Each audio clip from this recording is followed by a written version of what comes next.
Umuwi tayo ulit mga kawakin. Ayun panilan mga kawakin, no. Narinig siguro ni bro yung kwentuhan na ganito yung nagagalit siguro. Ayan na po si Kawakin.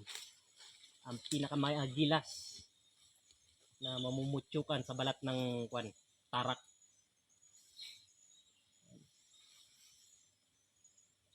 Ang panilan ay andun. Tinitibuan na. Oh, tapat na Dward. Maganda ka lang. Tapat na tapat.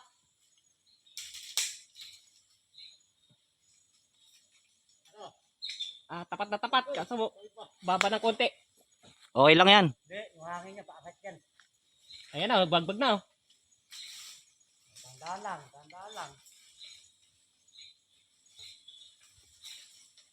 Lakas ang hangin yata sa taas.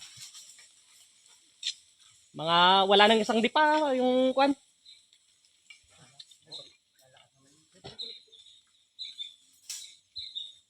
Nagbagbag na kagad. Ito si Edward. Rumaragasa po pa baba. Rumaragasa. Yan na. Bagbag na.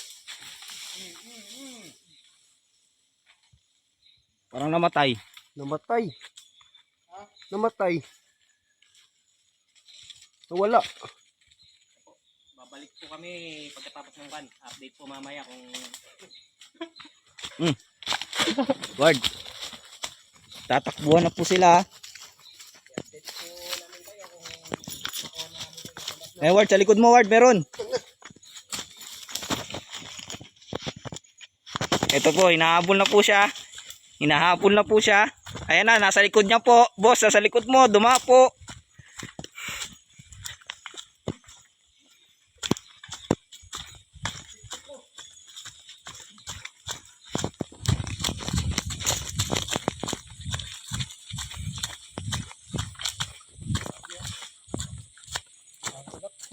Ito po, kinakagat po siya. Ward, kunin mo yung cellphone, Ward.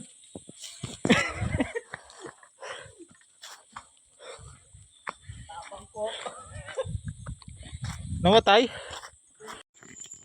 Yan na mga kawakin.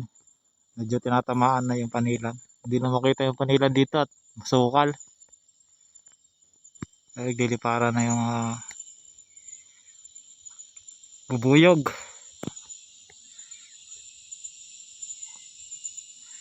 Kanina pa kami dito. Hindi makuha-kuha at ang hirap ng pesto.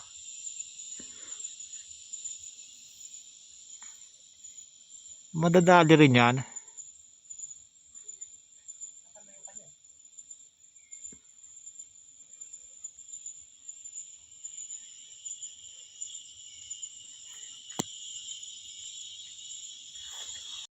Kawakin. Panilang po tayo nakita. Ayan, kawakin.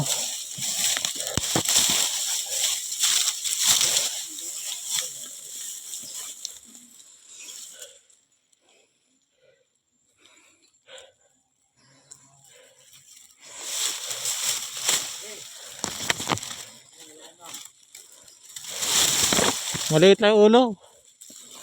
Bagong bago. Okay na bagong bago.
Okay.